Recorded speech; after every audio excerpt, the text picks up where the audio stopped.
Саламатсызбы агай? Мына биздин программабыз.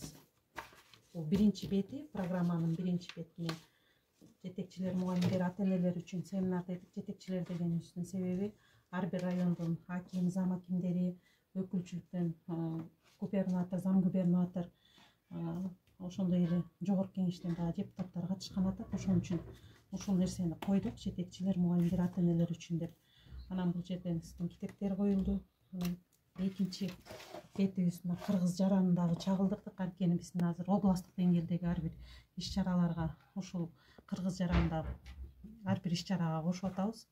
Анан семинардын биринчи күнүндө программабызга ата-эне окумайын, бала окуйт деп ошол эле учурда мына бул коддун ичинде сиздин видеоңуз бар.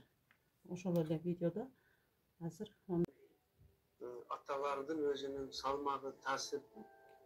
аталардын өзүнүн таасири өтө орчундуу. Ошол үчүн аталар жөнүндө азыр мына өзүбүздүн ойлорубузду айтмакчыбыз. Алгач ата болуу бул өзү да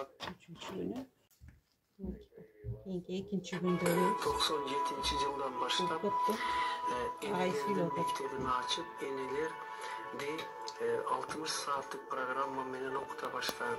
Элестетсеңиз, эми айылдын энелери уй саап, мал караган өткөнмүн койсо, келгиле үй бүлө ата-энедей бололу. Окуучу студенттей бололу. Жетекчисиңби, депутатсыңбы, министрсиңби? бул биринчи бети. Анан кийин биринчи күн, анан кийин бул Дастархон четиндеги университет деген. Эмне үчүн мынтип атадыңыз дегенде, Кыргыздын эң ийик жери бири мындай үйдүн төрү.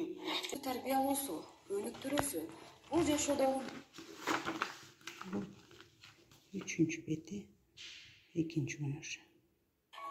97-жылдан баштап энелердин мектебин ачып, энелерди үчүнчү күнү аталардын өзүнүн салмагы, таасири өтө орчундуу.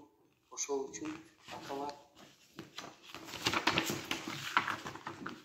бизде койгонбуз 300